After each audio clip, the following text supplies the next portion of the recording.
السلام عليكم ورحمة الله تعالى وبركاته. الحمد لله رب العالمين، والصلاة والسلام على سيد المرسلين وعلى آله وأصحابه أجمعين. புகழும் புகழ்ச்சும் நம்மை எல்லாம் படைத்து பரிபாலித்துக் கொண்டிருக்கக்கூடிய எல்லாம் அல்ல இறைவனுக்கே உரித்தாகட்டுமாக. அவனுடைய திருத்துதர் நம் ஆர்மியின் தலைவர் கண்மணி நாயகம் ஸல்லல்லாஹு அலைஹி வஸல்லம் அவர்கள் மீதும் அவர்களின் வழி நடந்த உத்தம சத்திய சஹாபாக்கள், தாபிஈன்கள், தபா தாபிஈன்கள், சுஹதாக்கள், சாலிஹீன்கள், குறிப்பாக ரமலானிலே இந்த ஜும்மாவிலே இங்கு வீட்டிருக்கக்கூடிய நம் அத்தனை பேர்களின் மீதும் அல்லாஹ்வினுடைய சாந்தியும் சமாதானமும் என்றென்றும் நின்று நிலவட்டுமாக. ஆமீன். கணியத்திற்கும் பெரும் மதிப்பிற்கும் உரிய அல்லாஹ்வின் நல்லடியார்களே, பெரியவர்களே, சகோதரர்களே, ரஹ்மத்தான முதல் பத்தையும் பாவ மன்னிப்பை தரக்கூடிய மகஃபிரத்தான இரண்டாவது பத்தையும் நாம் நிறைவு செய்து இப்பொழுது நரகத்திலிருந்து பாதுகாப்பை பெற்று சொர்க்கத்தை அல்லாஹ்விடத்திலே வேண்டக்கூடிய மூன்றாவது பத்திலே நாம் இருக்கிறோம். நரகத்திலிருந்து என்னுடைய உம்மத்திலே இருக்கக்கூடிய ஒவ்வொருவரும் பாதுகாக்கப்பட வேண்டும், என்னுடைய உம்மத்தில் இருக்கக்கூடிய அத்தனை மக்களும் சொர்க்கத்தை அடைய வேண்டும் என்பதாக பெருமானார் ஸல்லல்லாஹு அலைஹி வஸல்லம் அவர்கள் தினமும் துஆ செய்வார்கள்.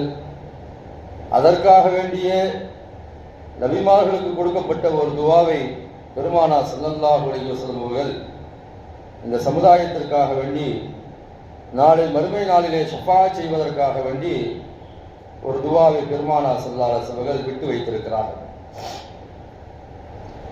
நாளை எல்லா சமுதாயமும் அவரவர்கள் நபிமார்களை தேடி செல்லும் போது இந்த உம்மத்தில் இருக்கக்கூடிய நாமும் நம்முடைய நாயகம் பெருமானார் ஸல்லல்லாஹு அலைஹி வஸல்லம் அவர்களை தேடிச் செல்வோம்.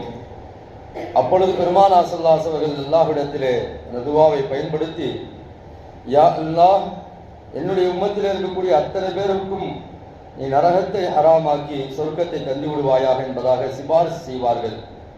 பெருமானாருடைய சிபாரிசை அல்லாஹ் தஆலா தட்டி கழிக்க மாட்டான். பெருமானாருடைய சிபாரிசை அல்லாஹ் தஆலா ஏற்றுக்கொள்வான். அப்படி பெருமானாருடைய சிபாரிசை பெற்றவர்களாக நம்மை அல்லாஹ் ஆக்கி தருவானாக. சொர்க்கத்தை அடையக்கூடிய கூட்டத்திலே அல்லாஹ் தஆலா நம்மை சேர்த்து தருவானாக. அன்புமிக்கவர்களே, இந்த மூன்றாவது பத்திலே நாம் அதிகமாக அல்லாஹ்விடத்திலே நரகத்திலிருந்து பாதுகாவல் பெறுவதற்காக வேண்டி துஆ செய்ய வேண்டும். அல்லாஹும்ம அஜிர்னா மினன் நார், யா அல்லாஹ் எங்களை நரகத்திலிருந்து பாதுகாப்பாயாக. அல்லாஹும்ம ஆத்திக்னா மினன் நார், யா அல்லாஹ் எங்களை நரகத்திலிருந்து விடுதலை செய்வாயாக. வஅத்கில்னல் ஜன்னத யா ரப்பல் ஆலமீன், யா அல்லாஹ் எங்களை சொர்க்கத்திலே நுழைவிப்பாயாக என்று நாம் அல்லாஹ்விடத்திலே அதிகமாக துஆ செய்ய கடமைப்பட்டிருக்கிறோம்.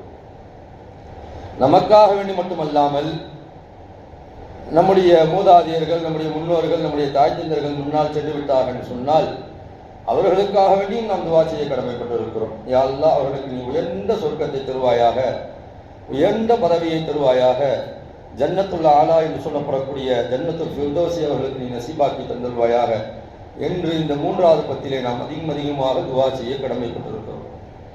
எவர் ஒருவர் ஒவ்வொரு நாளும் சுபஹ் தொழுகைக்கு பிறகும் மக்ரிப் தொழுகைக்கு பிறகும் அல்லாஹும்ம அஜிர்னி மினன் நார், அல்லாஹும்ம அஜிர்னி மினன் நார், அல்லாஹும்ம அஜிர்னி மினன் நார் என்பதாக 6 தடவை ஓதி அல்லாஹ்விடத்திலே துஆ செய்கிறாரோ அல்லாஹ் தஆலா அவரை நரகத்திலிருந்து பாதுகாப்பான் என்பதாக அருமை நாயகம் ஸல்லல்லாஹு அலைஹி வஸல்லம் சொல்லிக் கொடுத்திருக்கிறார்கள். ஆகையால் ரமலானுடைய காலம் மட்டுமல்லாமல் எல்லா காலகட்டங்களிலையும் சுபஹ் தொழுகைக்கு பிறகும் மக்ரிப் தொழுகைக்கு பிறகும் நாம் தனிமையிலே துஆ செய்யும் போது, யா அல்லாஹ் எங்களை நரகத்திலிருந்து பாதுகாப்பாயாக என்ற பொருள் கொண்ட அல்லாஹும்ம அஜிர்னி மினன் நார் வஅத்கில்னல் ஜன்னத யா ரப்பல் ஆலமீன் இந்த துஆவை நீங்கள் அதிகமாக ஓதி வாருங்கள். அல்லாஹ் தஆலா நம்மை நரகத்திலிருந்து பாதுகாப்பான். பெருமானார் ஸல்லல்லாஹு அலைஹி வஸல்லம் அவர்கள் நரகத்திலிருந்து அதிகமாக பாதுகாவல் தேடி இருக்கிறார்கள். அதிகமாக அல்லாஹ்விடத்தில் இஸ்திக்ஃபார் செய்திருக்கிறார்கள். இன்னும் சொன்னார்கள், எவர் ஒருவர் 3 தடவை அல்லாஹ்விடத்திலே யா அல்லாஹ் எனக்கு சொர்க்கத்தை தருவாயாக, சொர்க்கத்தை தருவாயாக, சொர்க்கத்தை தருவாயாக என்று துஆ செய்கிறாரோ அவருக்கு அல்லாஹ் தஆலா சொர்க்கத்தை தந்து விடுவார். யா அல்லாஹ் எனக்கு நரகத்திலிருந்து பாதுகாப்பை தருவாயாக, நரகத்திலிருந்து பாதுகாப்பை தருவாயாக, நரகத்திலிருந்து பாதுகாப்பை தருவாயாக என்று எவர் ஒருவர் 3 தடவை அல்லாஹை அழைத்து நரகத்திலிருந்து பாதுகாவல் தருகிறாரோ அல்லாஹ் அவருக்கு நரகத்திலிருந்து பாதுகாவல் தருவான் என்பதாக அருமை நாயகம் ஸல்லல்லாஹு அலைஹி வஸல்லம் சொன்னார்கள். சரியால் அல்லாஹ்விடத்திலே நாம் அதிகமாக அழுது தொழுது துவா கேட்க வேண்டிய ஒரு இக்கட்டான ஒரு காலகட்டத்திலே நாம் இருக்கிறோம் என்று சொன்னால், இன்றைய காலகட்டம் என்பது அமல்களை விட்டு நாம் தூரமாகி கொண்டிருக்கிறோம். உலகம் என்பது இன்றைக்கு நம்முடைய உள்ளங்களிலே வந்துவிட்டது. வெளியில இருக்க வேண்டிய இந்த உலகம் நம்முடைய உள்ளங்களிலே வந்து விட்டதால் நாம் எல்லாம் அமல்களிலே குறைபாடோடு இருக்கிறோம். ஒரு காலத்திலே 5 வேளை தொழுகையை தொழுவார்கள், எல்லா விதமான கடமைகளையும் நிறைவேற்றுவார்கள், தான தர்மங்கள் செய்வார்கள். ஆனாலும் அல்லாஹ்வை அஞ்சுவார்கள், அல்லாஹ்வை பயப்படுவார்கள். அல்லாஹ் நம்முடைய அமலை ஏற்றுக்கொள்வானா, அல்லாஹ்தால நமக்கு சொர்க்கத்தை தருவானா, நரகத்திலே போட்டு விடுவானோ என்றெல்லாம் அஞ்சுவார்கள். தொழுகை இருந்தது, நோன்பு இருந்தது, ஜக்காத் இருந்தது, ஹஜ் இருந்தது, எல்லா அமல்களும் இருந்தது. ஆனால் அவருடைய அழுகை இந்த அமல்களை விட அதிகமாக இருந்தது. அல்லாஹ்தால என்னுடைய அமலை ஏற்றுக்கொள்ள வேண்டும், என்னுடைய நோன்பை ஏற்றுக்கொள்ள வேண்டும், என்னுடைய ஜக்காத்தை ஏற்றுக்கொள்ள வேண்டும், என்னுடைய ஹஜ்ஜை அல்லாஹ்தால ஏற்றுக்கொள்ள வேண்டும் என்பதாக அழுவார்கள், தொழுவார்கள், துவா செய்வார்கள். அந்த அச்சமெல்லாம் ஒரு காலகட்டத்தில் இருந்தது. ஆனால் இன்றைக்கு நம்மிடத்தில் எதுவுமே இல்லை. தொழுகையும் இல்லை, நோன்பும் இல்லை, ஜக்காத்தும் இல்லை, ஹஜ்ஜும் இல்லை, ஏதோ குறைபாடாக இருக்கிறது. ஆனாலும் கூட ஒரு தைரியமாக நாம் சுத்தி கொண்டிருக்கிறோம். ஆனாலும் அது என்ன ஒரு தைரியம், மரட்டு தைரியமா அல்லது என்ன ஒரு தைரியம் என்றே தெரியவில்லை. பார்த்துக்கலாம், அல்லாஹ் சொர்க்கத்துல போட்டுருவான், நம்ம பார்த்துக்கலாம். அல்லது சொர்க்கத்தை மறந்து நாம் இந்த உலகத்திலே வாழ்கிறோமா என்பதை நாம் யோசிக்க கடமைப்பட்டிருக்கிறோம். அன்புமிக்கவர்களே, எந்த விதமான அச்சமும் இல்லாமல் நாம் இந்த உலகத்திலே வாழ்ந்தோம் என்று சொன்னால், அல்லாஹ்வுடைய பயம் இல்லாமல் வாழ்ந்தோம் என்று சொன்னால், கண்டிப்பாக நாம் நாளை அல்லாஹ்விடத்தில் பிடிக்கப்பட்டு விடுவோம். அதனால் நாம் தொழ வேண்டும், நோன்பு வைக்க வேண்டும், எல்லா அமல்களும் செய்ய வேண்டும். ஆனாலும் கூட அல்லாஹ் தஆலா இந்த அமலை ஏற்றுக்கொள்வானா என்ற அந்த அச்சமும் நம்முடைய உள்ளத்திலே இருக்க வேண்டும், அந்த பயமும் நம்மிடத்திலே இருக்க வேண்டும் என்று சொன்னால் நம்முடைய அமல்கள் எல்லாம் குறைபாடாக இருக்கிறது. அல்லாஹ் தஆலா ரொம்ப கிருபையுடையவன். அல்லாஹ்ட்ட நீங்கள் தொடர்ந்து துவா செய்யுங்க, அல்லாஹ் தஆலா கண்டிப்பாக நம்முடைய துவாக்களை ஏற்றுக்கொள்வான், அங்கீகரிப்பான். எப்பொழுது இந்த அடியான் துவா செய்வான் என்பதை அல்லாஹ் தஆலா எதிர்பார்த்து கொண்டிருக்கிறான். துவா செய்தால் ஏற்றுக்கொள்வதற்காக வேண்டி அல்லாஹ் தஆலா எதிர்பார்த்து கொண்டிருக்கிறான். ஆனால் நாம் அல்லாஹ்விடத்தில் துவாவிற்காக வேண்டி கையை தூக்குவதை கூட சிரமமாக கருதுகிறோம். துவாவுக்காக வேண்டி நேரம் ஒதுக்குவதை கூட சிரமமாக கருதுகிறோம். சஹருடைய நேரம் இருக்கிறது, இஃப்தாருடைய நேரம் இருக்கிறது. இந்த காலகட்டங்களிலே கூட நாம் என்ன செய்கிறோம், அதிகமாக துவா செய்வதில்லை. அன்புமிக்கவர்களே, அல்லாஹ் தஆலா எவ்வளவு கிருபையாளர் என்று சொன்னால், அல்லாஹ்விடத்தில் உங்களுடைய கரங்களை நீங்கள் தூக்கி விட்டீர்கள் என்று சொன்னால், துவா செய்வீர்கள் என்று சொன்னால், அல்லாஹ் தஆலா உங்களை நரகத்தை ஹராமாக்கி சொர்க்கத்தை தந்து விடுவான். பெருமானார் ஸல்லல்லாஹு அலைஹி வஸல்லம் வரலாற்று நிகழ்வை சொல்லுவார்கள். நாளை மறுமை நாளில் எல்லா மனிதர்களும் என்ன செய்யப்பட்டு விடுவார்கள் என்று சொன்னால், நரகத்திலிருந்து வெளியாக்கப்பட்டு எல்லோரும் என்ன செய்வார்கள், சொர்க்கத்திலே சேர்க்கப்பட்டு விடுவார்கள். கடைசியாக ஒரு மனிதர் நரகத்திலிருந்து வெளியே வருவார். வெளியே வந்து நரகத்திற்கு வெளியே ஒரு இடத்துல இருப்பார். நரகத்திலிருந்து கடைசி அல்லாஹ் ஒரு ஆளை வெளியே கொண்டு வரான். அங்கிருந்து பார்ப்பாரு, தூரத்துல ஒரு மரம் இருக்கும், பச்சை பசேல் என்று ஒரு மரம் இருக்கும். இப்பதான் ஒரு சுட்டு பொசிக்கு மேல வராருல, கருகி மேல வராரு. நரகத்துல பல ஆண்டுகள் உள்ள இருந்து வெளியே வராரு. வெளியே வந்து பார்த்தோனி அவ்வளவு காற்று தரக்கூடிய ஒரு மரத்தை பார்க்கிறார். அல்லாஹ்ட்ட உடனே துவா செய்யறார், எல்லாம் இந்த நரகத்திலிருந்து கொண்டு வந்துட்டேன், அப்படியே எனக்கு கூட்டு போய் அந்த மரத்துக்கு கீழே, அந்த நிழலுக்கு கீழே உட்கார வச்சுட்டேன்னா ரொம்ப நல்லா இருக்கும். அல்லாஹ் என்ன செய்வான்னு சொன்னா, சரி அந்த மரத்துக்கு கீழே போய் உட்கார வச்சுட்டு, இனிமேல் நீ என்கிட்ட எதுவும் கேட்கக்கூடாது அப்படின்னு சொல்லிடுவான்ல. அவர் அங்கே உட்காந்துக்கிட்டே இருப்பார். அதை விட சிறந்த ஒரு மரத்தை பார்ப்பாரு, அங்கே நல்லா காற்று வீசிக்கிட்டு இருக்கும். உடனே அல்லாஹ்ட்ட கையை தூக்குவார், எல்லாம் கொஞ்சம் இவ்வளோ தூரம் கொண்டு வந்துட்டேன், கொஞ்சம் அங்கே கொண்டு போய் உட்கார வச்சா பரவாயில்லையே, பல்ல அங்கேயும் கொண்டு போவோம். இப்படி 3 தடவை நடக்கும் என்பதாக பெருமானார் ஸல்லல்லாஹு அலைஹி வஸல்லம் சொன்னாங்க. 3ஆவது தடவை ஒரு மரத்தை தேடி போவார். கடைசியா என்ன செய்வாருன்னு சொன்னா, அங்கிருந்து பார்த்தா சொர்க்கத்துடைய வாசல் தெரியும். எல்லாம் என்னை சொர்க்கத்தினுடைய வாசல்ல கொண்டு போய் விட்டேன்னா ரொம்ப நல்லா இருக்கும். நான் திரும்ப திரும்ப கேட்கக்கூடாதுன்னு தானே சொல்லியிருக்கேன் உன்ட்ட, திரும்ப திரும்ப கேட்டுட்டே இருக்கிறிய, அதெல்லாம் நீ ரொம்ப கிருபையாளன், கருணையாளன், என்னை அங்கே போய் விட்டு. அல்ல சொர்க்கத்தினுடைய வாசல்ல போய் விட்டா சும்மா இருப்பார் அவரு. நரகத்துக்கு மேலே இருந்தே மரத்துக்கு கீழே போனவர் சொர்க்கத்தினுடைய வாசல்ல போய் விட்டு அங்கே எல்லாம் சந்தோஷமா இருக்கிறத பார்க்கிறார். சொர்க்கத்துல விடுவாரா அவரு? அல்லாஹ்ட்ட உடனே கையேந்திட்டார், யா அல்லாஹ் இவ்வளவு தூரம் தூக்கிட்டு வந்துட்டேன், அப்படியே அந்த சொர்க்கத்துல போய் விட்டுறியா அல்லாஹ் என்பதாக அல்லாஹ் சிரித்தான் என்பதாக ஹதீஸிலே பதிவு செய்யப்படுகிறது. அல்லாஹ் இந்த மனிதரை பார்த்து சிரித்தான் என்பதாக ஹதீஸிலே பதிவு செய்யப்படுகிறது. இன்னும் சொல்ல போனால் ஆச்சரியப்பட்டு போய்விடுவீர்கள். இந்த ஹதீஸை யாரெல்லாம் அறிவித்திருக்கிறார்களோ அத்தனை பேர்களும் சிரித்திருக்கிறார்கள். அல்லாஹ் சிரித்தான், இந்த ஹதீஸை சொன்ன பெருமானார் ஸல்லல்லாஹு அலைஹி வஸல்லம் சிரித்தார்கள். இந்த ஹதீஸை யாரெல்லாம் சொல்லிக்கொண்டே வந்தார்களோ அத்தனை பேர்களும் இந்த ஹதீஸை சொல்லும் போது சிரித்தார்கள். இன்னும் சொல்ல போனால் எங்களுடைய உஸ்தாத் அவர்கள் இந்த ஹதீஸை எங்களுக்கு பாடம் நடத்தும் போது பாடம் நடத்திவிட்ட பிறகு சிரித்தார்கள். காரணம் கேட்கும்போது சொன்னார்கள், அல்லாஹ் சிரித்தான், முஹம்மது நபி ஸல்லல்லாஹு அலைஹி வஸல்லம் சிரித்தார்கள், அதற்கு பிறகு யாரெல்லாம் இந்த ஹதீஸை அறிவித்தார்களோ அத்தனை பேரும் சிரித்தார்கள், நாங்களும் சிரிக்கிறோம், நானும் சிரிப்பேன். இந்த ஹதீஸ் என்பது அவ்வளவு அற்புதமான ஒரு விஷயம். அல்லாஹ்விடத்தில் எவ்வளவு திரும்பியாளன் ஒருவன் அல்லாஹ்ட்ட கையேந்திட்டான் சொன்னா அல்லாஹ்விடத்தில் அவனுக்கு நரகத்தை ஹராமாக்கி சொர்க்கத்தை தந்து விடுவான். ஆகிய அன்பு மிக்கவர்களே, நாம் அல்லாஹ்விடத்தில் கையேந்தினோம் என்று சொன்னால் அல்லாஹ்விடத்தில் கண்டிப்பாக நம்முடைய கையை வெறும் கையாக அனுப்ப மாட்டான், நம்முடைய தட்டை வெறும் தட்டாக அல்லாஹ்விடத்தில் அனுப்ப மாட்டான். இந்த உலகத்தில் யாருக்காவது உணவு பஞ்சம் இருக்கிறதா சொல்லுங்கள் பார்க்கலாம். ஒரு வேளை சாப்பிடாட்டி இன்னொரு வேளை சாப்பிட்றோமா இல்லையா? அல்லாஹ் கொடுக்கிறானா இல்லையா? அல்லாஹ் ரஸாக்காக இருக்கிறான். அல்லாஹ்விடத்தில் எல்லோருக்கும் உணவளிக்கக்கூடியவனாக இருக்கிறான், எல்லோரையும் அல்லாஹ்விடத்தில் பரிமாறிக்கக்கூடியவனாக இருக்கிறான். அதனால அல்லாஹ்விடத்தில் அவரிடத்துல கையேந்திய எந்த கையும் அல்லாஹ்விடத்தில் வெறுங்கரியாக அல்லாஹ்விடத்தில் கண்டிப்பாக அனுப்ப மாட்டான். நாம் அனுப்பலாம், ஆனால் அல்லாஹ்விடத்தில் அனுப்ப மாட்டான் என்று சொன்னால் அல்லாஹ் ரஹீமாக இருக்கிறான், அல்லாஹ் கிருபையாளனாக இருக்கிறான், அல்லாஹ் இரக்கங்குணமுடையவனாக இருக்கிறான். அதனால இந்த மூன்றாவது பத்துல நம்ம அதிகமாக நரகத்திலிருந்து பாதுகாவல் தர வேண்டும் என்று சொன்னால் அல்லாஹ்விடத்திலே அதிகமாக கையேந்துங்கள், துவா செய்யுங்கள். அல்லாஹ் எனக்கு நரகத்தை தந்து விடாதே, எனக்கு சொர்க்கத்தை தா தா தா என்பதாக தொடர்ந்து நாம் அல்லாஹ்விடத்தில் துவா செய்தோம் என்று சொன்னால் அந்த துவா நம்மை சொர்க்கத்தில் கொண்டு போய் சேர்த்துவிடும். அல்லாஹ்விடத்தில் அந்த சொர்க்கத்தை நமக்கு நசீபாக்குவானாக. இரண்டாவது பெருமானார் ஸல்லல்லாஹு அலைஹி வஸல்லம் சொன்னார்கள், எந்த ஒரு அமலை செய்தாலும் நீங்கள் இஹ்லாஸுடன் செய்யுங்கள்.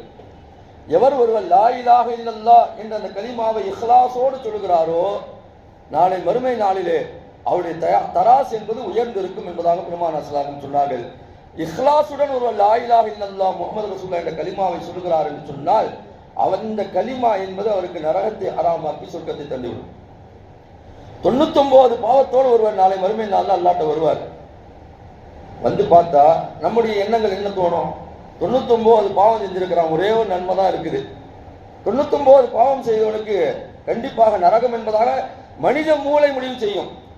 கண்டிப்பா அப்படித்தானே முடிவு செய்வோம். மெஜாரிட்டி எதுவா இருக்கோ அதை வச்சுதான் தீர்ப்பு வழங்கப்படும். அப்ப 99 பாவங்கள் இருக்கிறது, ஒரே ஒரு நன்மை இருக்கிறது. இப்ப இந்த நபரை அல்லாஹ்விடத்தில் நரகத்திலே போட்டு விடுவான் என்பதாக நாம் சிந்திப்போம்.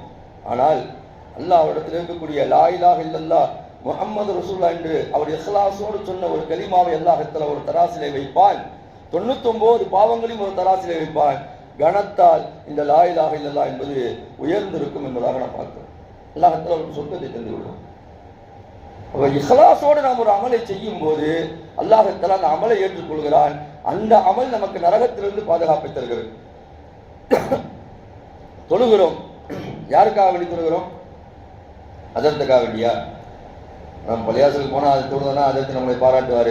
தொடர்ந்து ஒரு பள்ளிவாசலுக்கு வராருங்க, 5 வேளை தொழுகிறாருங்க, அதற்கு பாராட்டுவதற்காக வேண்டியா, அல்லது மக்கள் பாராட்டுவதற்காக வேண்டியா, அல்லது நம்முடைய அண்டை வீட்டார்கள் பாராட்டுவதற்காக வேண்டியா, அல்லது உலகத்தில் இருக்கக்கூடிய மக்கள் பாராட்டுவதற்காக வேண்டியா நாம் தொழுகிறோம்? இல்லை, நம்முடைய மறுமைக்காக வேண்டி நாம் தொழுகிறோம், நம்முடைய கபருக்காக வேண்டி நாம் தொழுகிறோம், நம்முடைய ஆகிரத்துக்காக வேண்டி சொர்க்கத்திற்காக வேண்டி நாம் தொழுகிறோம்.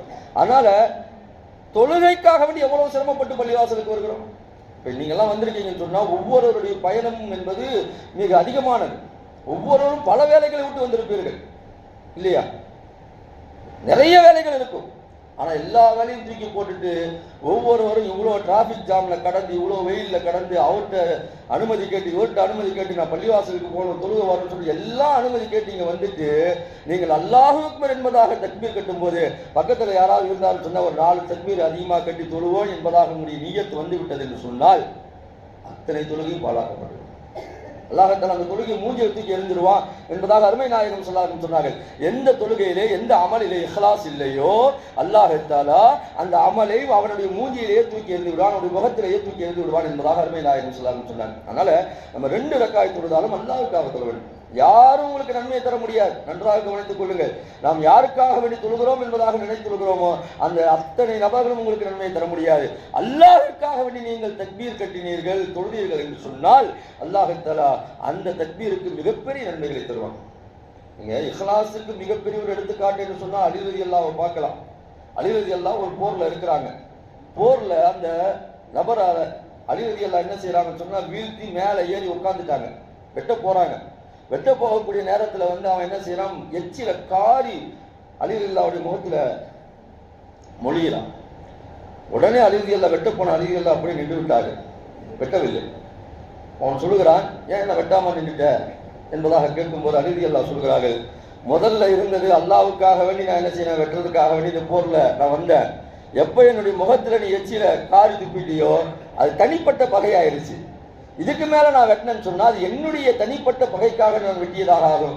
அதனால நான் உன்னை வெட்டுறதுக்கு என்னுடைய கைகள் முன் வரவில்லை என்பதாக சொன்னபோது அந்த நேரத்திலே அலி ரலியல்லாஹுடைய கையை பிடித்து அவர் இஸ்லாத்தை ஏற்றார். இஹ்லாஸ் என்பது எவ்வளவு பெரிய ஈமானையும் தரும் என்பதை நாம் யோசிக்க கடமைப்பட்டிருக்கிறோம். நீங்க முகலாய கால மன்னர்கள்ல ஒருத்தர் இருக்கிறார். அந்த காலத்துல வாழ்ந்த ஒரு பெரியார் குத்துபுத்தீன் பக்தியார் ரஹ்மத்துல்லாஹி அலைஹி அவர்கள்.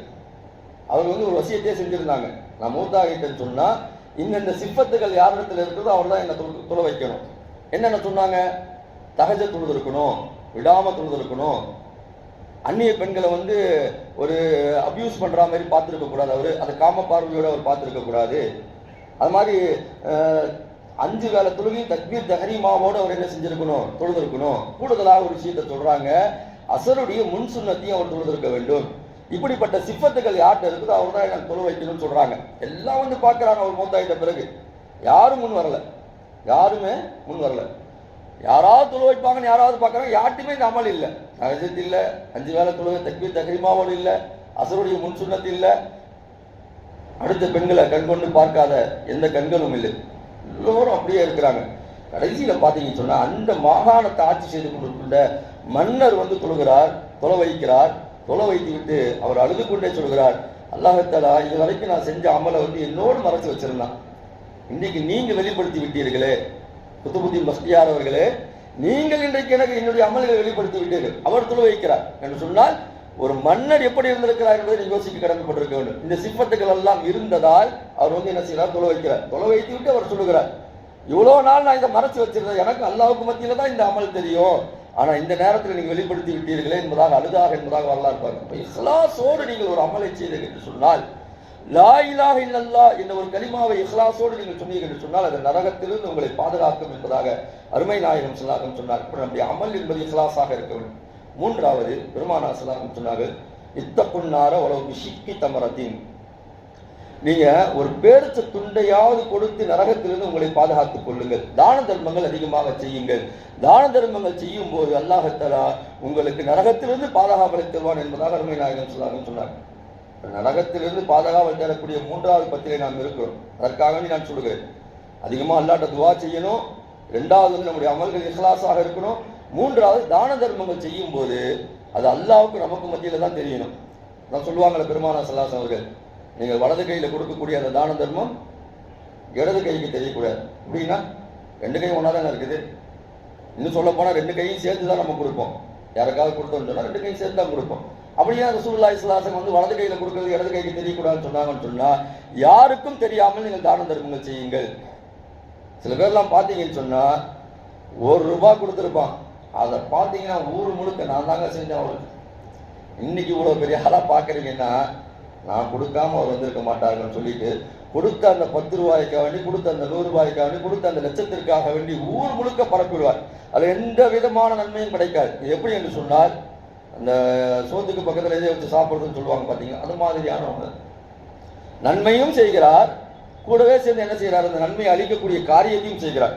அதனால பெருமானார் ஸல்லல்லாஹு அலைஹி சொன்னார்கள், பிறர் பார்ப்பதற்காக வேண்டி, பிறர் புகழ வேண்டும் என்பதற்காக வேண்டி நீங்கள் தான தர்மங்களை செய்யாதீர்கள், அல்லாஹ்விற்காக வேண்டி செய்யுங்கள் என்று அருமை நாயகம் ஸல்லல்லாஹு அலைஹி சொன்னார்கள்.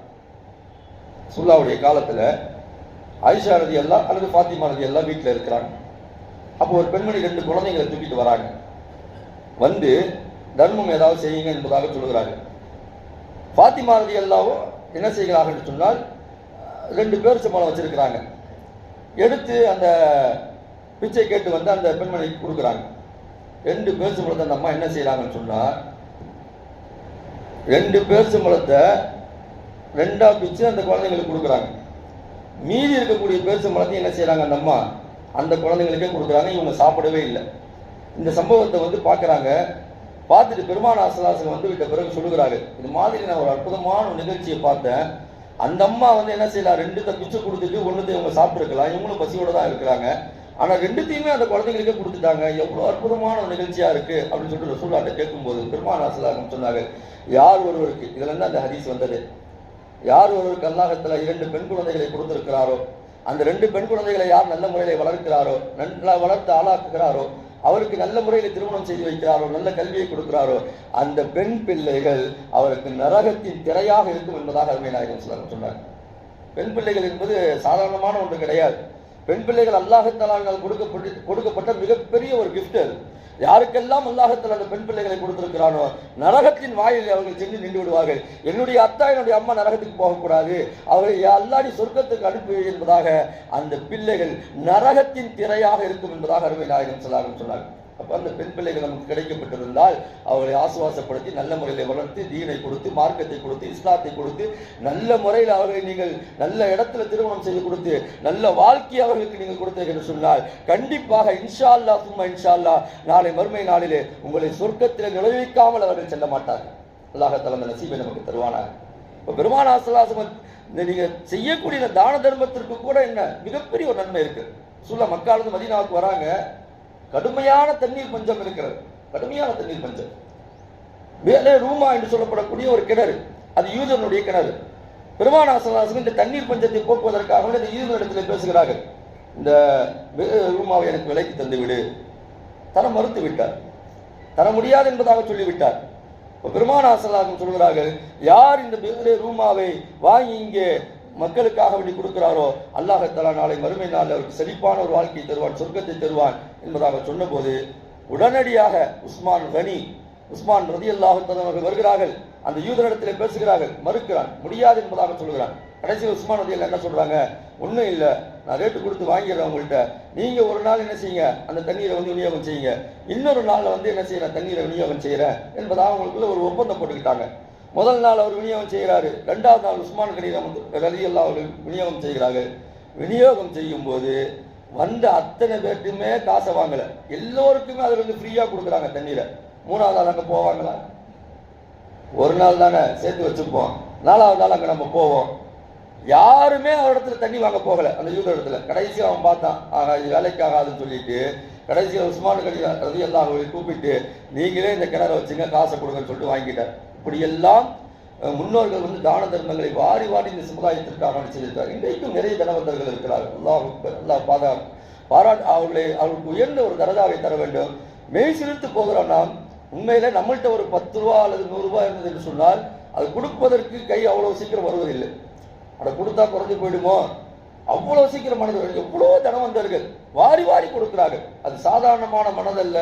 இருக்கக்கூடியவர்கள் எல்லோரும் கொடுப்பதில்லை, எல்லோருக்கும் அல்லாஹ் தஆலா கொடுத்திருப்பான், ஆனால் எல்லோருக்கும் கொடுக்கக்கூடிய மனதை கொடுக்கவில்லை. சிலர்கள் நீங்க பார்த்து கொடுத்து வாரி வாரி இந்த சமுதாயத்திற்காக கொடுப்பான் அல்லாஹ் தஆலா. அந்த மக்களை, அந்த மேல் மக்களை அல்லாஹ் தஆலா பொருந்திக் கொள்வானாக. உண்மையிலே அது சாதாரணமான ஒரு காரியம் கிடையாது.